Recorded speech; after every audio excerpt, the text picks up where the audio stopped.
Oke, baik.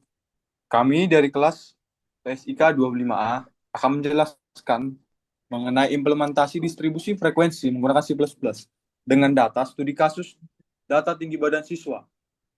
Baik, perkenalkan nama saya Mikael Nusagala dengan NIM 4253 250060 dengan rekan saya. Perkenalkan nama saya Renaldi Boyde Sinaga dengan NIM 42522550008. Oke, baik. Kami akan menjelaskan bagaimana kami mengimplementasi distribusi data frekuensi. Oke, mengapa distribusi frekuensi yang kami gunakan? Data numerik dalam jumlah besar seringkali sulit dianalisis secara langsung, dan itu memerlukan penyederhanaan. Kemudian, distribusi frekuensi membantu menyederhanakan data dengan mengumpulkannya ke dalam bentuk interval. Untuk pemrograman C++ digunakan untuk mengotomatisasi proses perhitungan statistik yang kompleks dan cepat. Kemudian, studi kasus dalam presentasi yang kami gunakan itu menggunakan 30 data tinggi badan siswa dengan N sama dengan 30. Nah, untuk konsep dasar distribusi frekuensi yang kami gunakan, itu ada penyajian data. Penyajian data itu distribusi frekuensi dengan penyajian data dalam bentuk kelas, kelas interval atau kelompok. Berikutnya ada frekuensi. Frekuensi menunjukkan banyaknya data atau frekuensi itu jatuh pada setiap interval kelas yang telah ditentukan. Kemudian ada kegunaan utama yang digunakan dalam statistika deskriptif untuk membantu melihat pola dan sebaran data secara keseluruhan. Kemudian akan dijelaskan selanjutnya untuk rekan saya Renaldi Boydo Sinaga. Oke, selanjutnya kita masuk ke dalam komponen kunci dalam perhitungan. Kami membuat distribusi frekuensi itu memerlukan beberapa perhitungan awal. Seperti yang pertama adalah data input atau N yang tadi, yang dimana nilai numerik mentah yang akan dianalisis yaitu 30 data tinggi badan siswa. Yang kedua adalah nilai ekstrim, yang dimana kami menentukan nilai minimum atau terkecil dan nilai maksimum atau terbesar dari seluruh dataset. Yang ketiga ada range atau jangkauan, yang dimana rumusnya adalah nilai maksimum dikurang dengan nilai minimum yang tadi, sehingga menunjukkan rentang sebaran datanya. Yang keempat adalah jumlah kelas atau K, yang dimana kami menggunakan rumus Sturges, yaitu 1 ditambah 3,3 log 10 dikali N, digunakan untuk menentukan berapa banyak kelompok yang akan dibuat. Yang terakhir adalah interval kelas atau I, yang dimana rumusnya itu menggunakan range atau jangkauan dibagi dengan jumlah kelas, yang dimana ini adalah lebar atau panjang dari setiap kelas interval. Lanjut, kita masuk ke dalam deskripsi program C++-nya, yang dimana program ini dirancang untuk memproses data statistik secara otomatis. Langkah-langkahnya meliputi yang pertama, data tinggi badan atau 30 elemen yang tadi disimpan dalam struktur array C++. Yang kedua, program mengimplementasikan fungsi untuk perhitungan statistik dasar seperti penggunaan loop untuk menentukan nilai maksimum dan minimum, penggunaan rumus Sturges dalam menentukan tugas kelas yang tadi, dan menentukan interval serta seberapa banyak muncul atau frekuensinya per interval tiap kelas. Yang terakhir, akan akan muncul output utama yang dimana tabel yang berisi interval kelas dan frekuensinya. Yang dimana ini mencakup perhitungan otomatis, yang dimana itu adalah nilai minimum, maksimum, range, dan jumlah kelasnya, mencakup penentuan lebar, perhitungan interval kelas atau berdasarkan range dan kelasnya, dan pengelompokan data yang dimana menghitung frekuensi setiap data yang masuk ke dalam tiap kelas. Lanjut, saya akan menunjukkan untuk output tabel distribusi frekuensinya, yang dimana setelah semua perhitungan dilakukan, program akan menampilkan output akhir yang terstruktur, seperti interval kelas 143 sampai 148 cm itu ada dalam frekuensi satu, yang dimana pada interval tersebut berarti ada satu yang dalam tinggi tersebut. Sehingga begitu selanjutnya sehingga frekuensinya itu akan ditotalkan menjadi 30 sesuai dengan jumlah elemennya tadi atau jumlah data yang kami dapatkan tadi. Oke. Selanjutnya kita masuk ke dalam analisis dan kesimpulan hasil program, yang dimana output program tadi memberikan wawasan tentang sebaran data tinggi badan siswa, yang dimana nilai minimum itu kami dapat 143 cm, yang dimana 143 cm itu adalah tinggi badan terpendek dalam dataset, dan 175 cm sebagai nilai maksimum, atau tinggi badan tertinggi dalam dataset. Dan terdapat juga 32 range data, yang dimana 175 dikurang 143 cm itu, maka didapatkan 32 range data. Yang terakhir adalah jumlah kelas yang dihitung menggunakan rumus Sturger. Yang dihitung menggunakan rumus Sturges yang dibulatkan ke atas yang menjadi 6.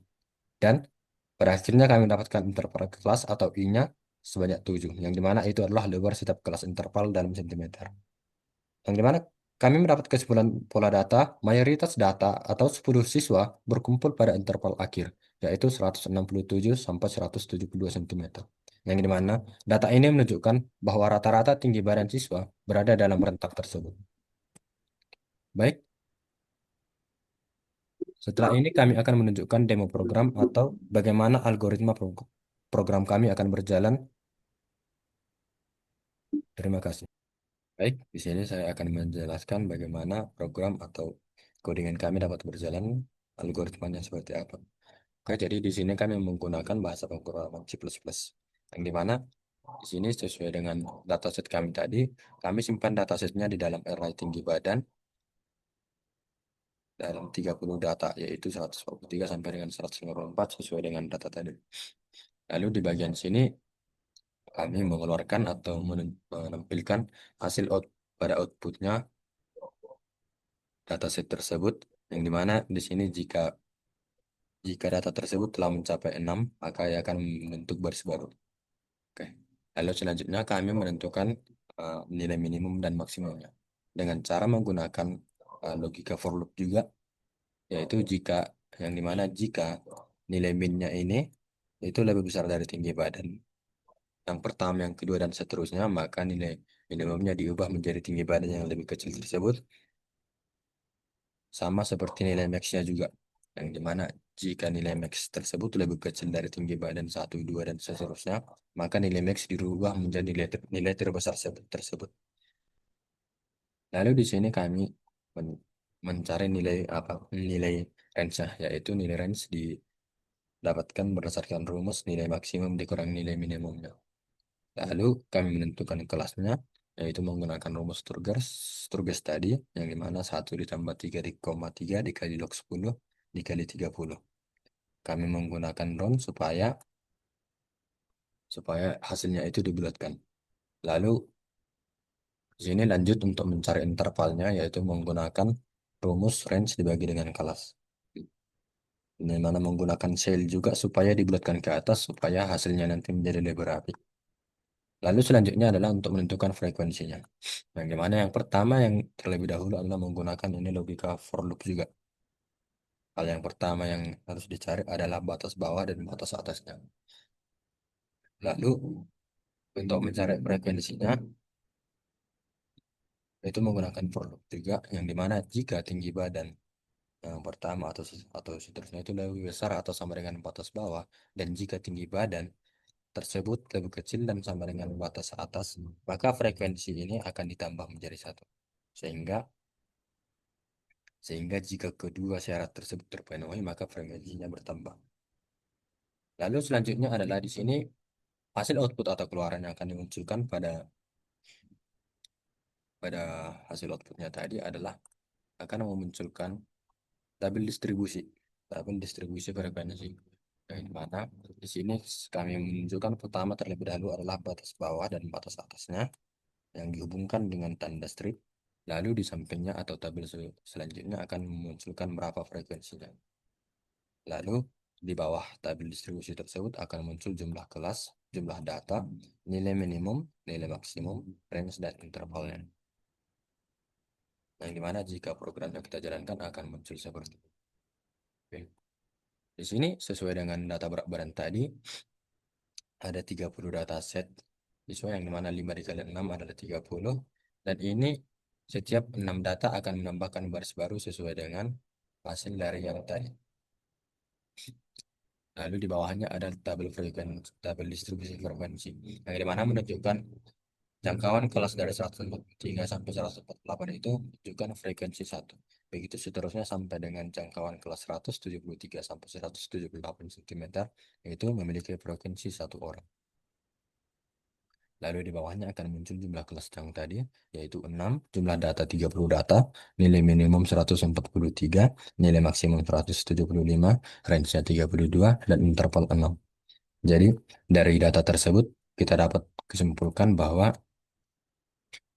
eh, kebanyakan siswa atau kebanyakan siswa dari data tersebut adalah memiliki range tinggi badan dari 167 sampai 170 cm, yang dimana frekuensinya menunjukkan ada 10 orang dalam range tersebut.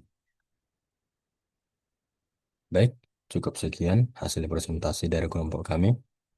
Jika ada kesalahan kata ataupun kesalahan kata, saya ucapkan maaf. Sekian dan terima kasih.